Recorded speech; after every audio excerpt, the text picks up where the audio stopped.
So I want you to think about a time when you were just so thoroughly, deeply exhausted that the edges of reality literally started to fray. Oh man, yeah. Not just a little tired, but pushed way past your natural breaking point. Exactly. Like to the point where the physical world around you just stops feeling solid.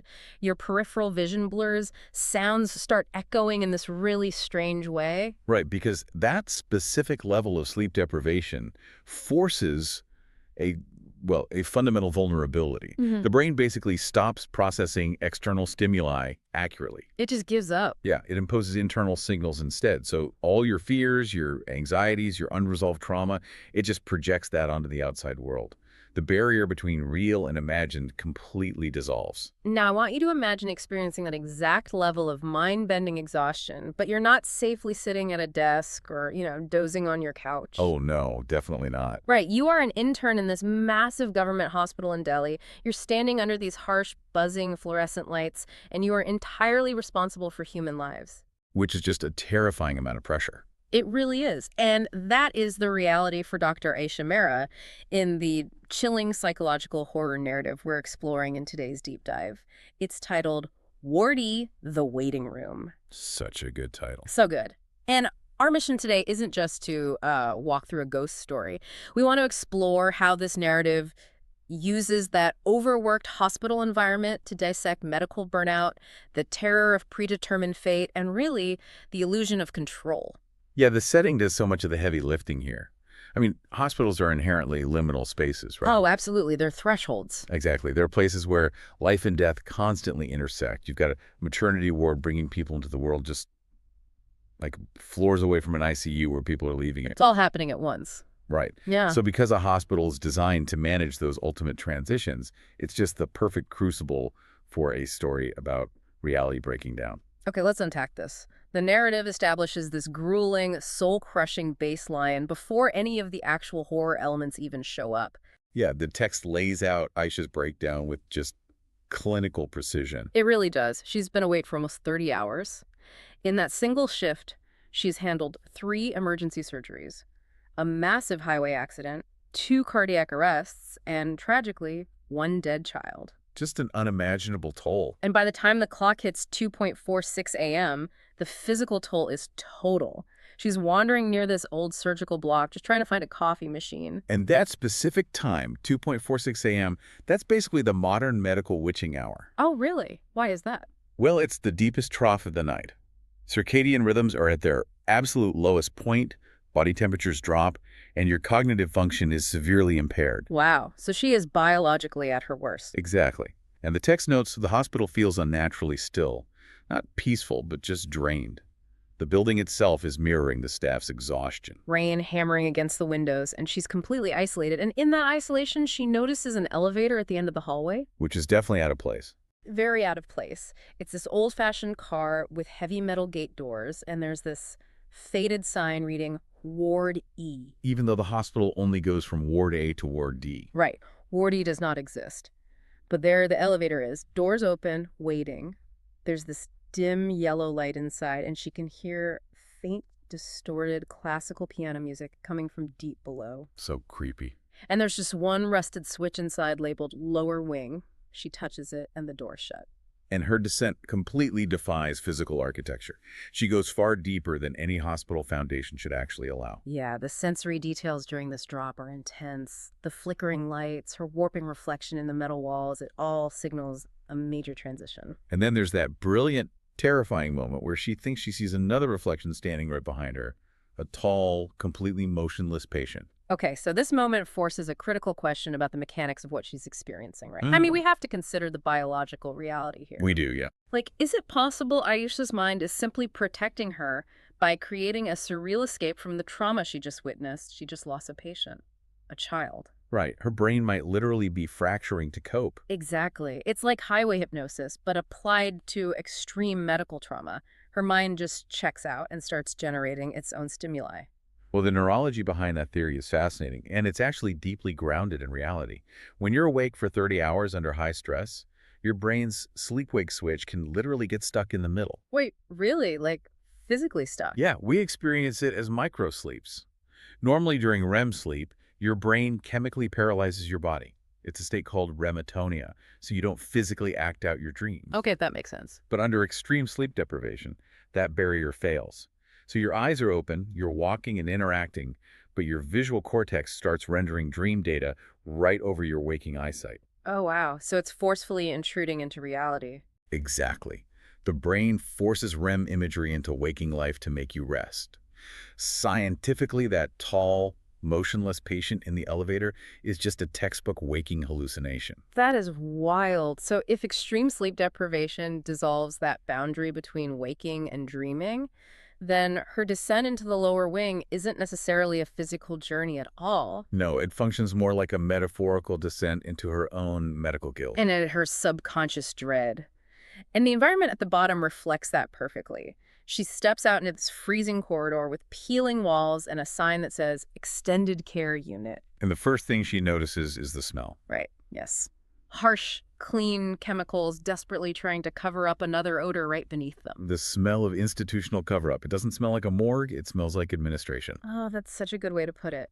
So she starts looking into the slightly open doors of these patient rooms, and she finds people who are technically alive. Their chests are rising and falling. But they're unnaturally still.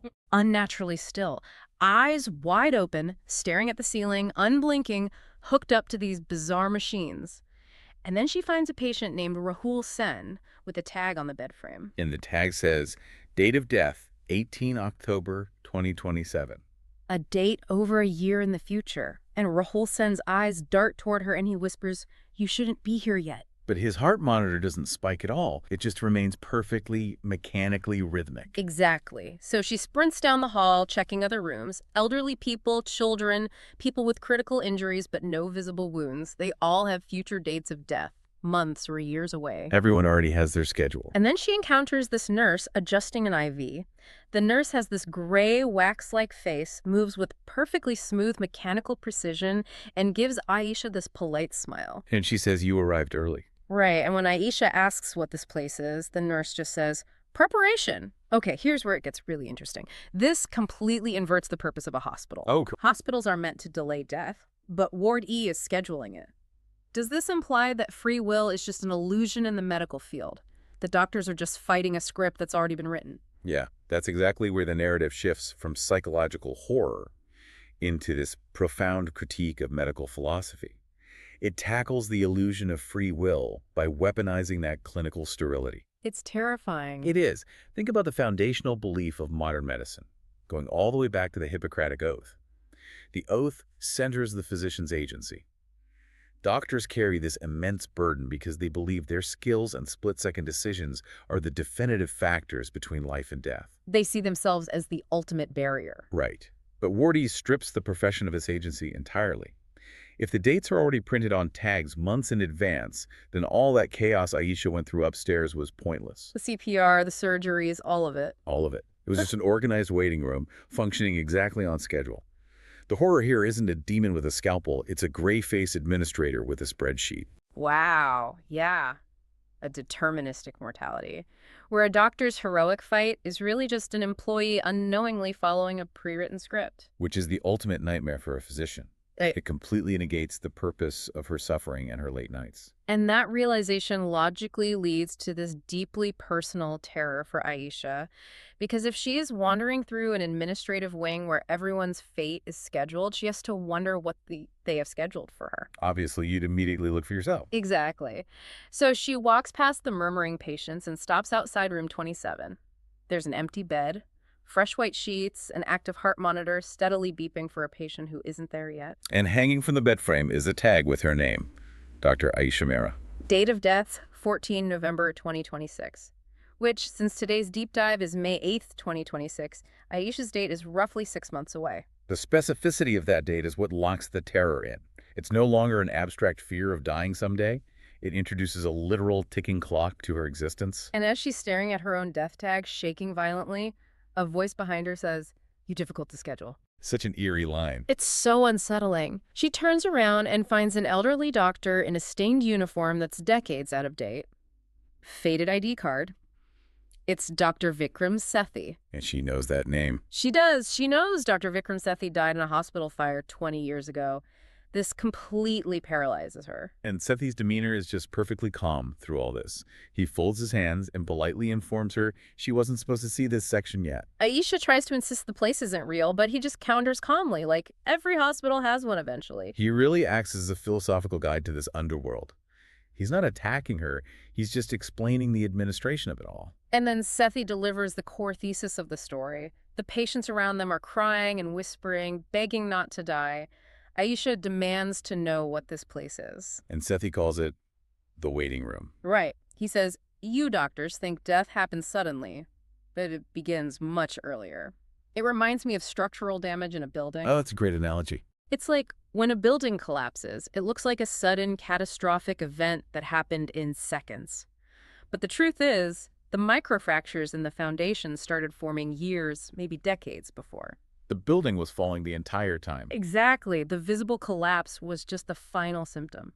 Yes, Sethi is basically explaining that those microfractures of mortality are already spreading through everyone. By calling life the waiting room, he fundamentally alters the perception of time. It makes you question your own wait time. Yes. If death begins way before your heart stops, it means death isn't a destination at the end of a long road. It's a parallel track running alongside your life the entire time you are living it. You're simultaneously living and in preparation. I mean, think about your own daily routine for a second. How much of your calendar, your gym schedules, your diets, your stress over deadlines is just you trying to manage your own personal waiting room? We build all these elaborate structures and routines to convince ourselves we're in charge. We use the illusion of control to stave off the reality that the monitor is already turned on and the sheets are already fresh. And the clinical bureaucracy in Ward E is just a coping mechanism for that. It's the spreadsheet we use to hide the chaotic, messy biological reality of the body failing. But the story knows the human mind can't sustain that neat clinical illusion forever. No. Eventually, the illusion inevitably shatters. It does. The quiet philosophical dread gives way to this raw sensory assault. The lights in the corridor start flickering violently, and that clean hospital ward just vanishes. The administrative mask completely drops. In its place, Aisha sees the brutal reality. Rusted iron beds, floors slick with blood. The patients aren't lying still anymore. They are horribly injured. Burned, broken limbs slowly decaying right there under the strobe effect of the failing lights. Because a spreadsheet cannot actually contain the physical agony of mortality. Trembling, Aisha backs away and says out loud, I'm leaving. And Dr. Sethi just sighs softly and says, everyone says. So chilling. Instantly, every single patient monitor in the entire ward flatlines simultaneously, emitting this deafening, unified electronic scream. And the patients react, right? Yes. Every patient turns their head, their necks twisting inhumanly toward her, and in unison they whisper, stay with us. That transition from bureaucratic silence to a unified demand for her life is just overwhelming. The environment itself is trying to pull her timeline forward. Then the empty bed in room 27 suddenly rolls forward on its own, accelerating toward her. Aisha turns and sprints. The hallway stretches out, overhead lights exploding one by one behind her. And the patients sit up in their beds, dragging two tubes, whispering her name. It's absolute chaos. Behind her, the only sound is the rolling wheels of her own empty deathbed chasing her through the dark. She throws herself into the old elevator, slams the metal gate shut. And as the doors close, Sethi gives her that final promise of inevitability. He stands calmly at the end of the hall and says, we'll see you tomorrow. Horrified. The elevator shoots upward, metal groaning until it suddenly stops. Complete silence. The doors open, and Aisha is back on the brightly lit, bustling surgical floor. Nurses moving past with charts. And when she looks back? The hallway is gone, the heavy metal doors are gone, it's just a standard supply closet with mops and bleach. The next morning, Aisha formally resigns from the hospital, citing severe exhaustion. She never steps foot inside that building again. So she physically removes herself from the medical field. She walks out and attempts to reclaim her agency by just leaving the environment that broke her. So what does this all mean? The narrative actually denies her that comfort. Escaping the building does not mean she escaped the architecture of her fate. No, the ending is really about the lasting psychological toll. Exactly. Every year since she resigned, on November 14th, Aisha wakes up abruptly at exactly 2:46 a.m. In the quiet of her bedroom, she hears the faint, rhythmic sound of heart monitors beeping. And she checks her phone. Yes. There is always a missed call from an unlisted extension labeled Ward E. That missed call is just an incredibly effective digital tether to the trauma. It strips away all the comfort of distance. Even though she left the profession, the administration of death is still reaching out to confirm her appointment. You cannot outrun your schedule. Exactly. The fear, the knowledge of what is quietly waiting for her, becomes a permanent fixture of her reality. It transforms a supernatural encounter into a lifelong psychological haunting. To pull all of this together, Ward E, the waiting room, uses the extremity of an overworked hospital to expose the fragile boundaries of our minds. It really does. It explores how extreme exhaustion can literally overwrite reality, blending waking life with our deepest subconscious fears. And it challenges the heroic narrative of medicine, suggesting that all our efforts to control health and delay death are basically just administrative paperwork for a process that's already decided. It dismantles the comfort of agency entirely. Hmm. We want to believe our choices matter. That taking vitamins, avoiding accidents, and visiting doctors fundamentally alters our trajectory. But the story forces us to consider that we're merely managing the aesthetic of our waiting room, while the actual date remains fixed and completely out of our hands. Which is a terrifying thought to sit with.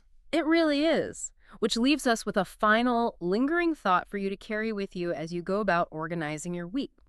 Look at your calendar. Look at all the appointments, the deadlines, the plans you've made to secure your future. All that careful scheduling. Right. If there really is a hidden waiting room where your timeline is already written in ink, what subtle everyday signs might the universe be giving you right now to show that you're just in preparation? A very unsettling question.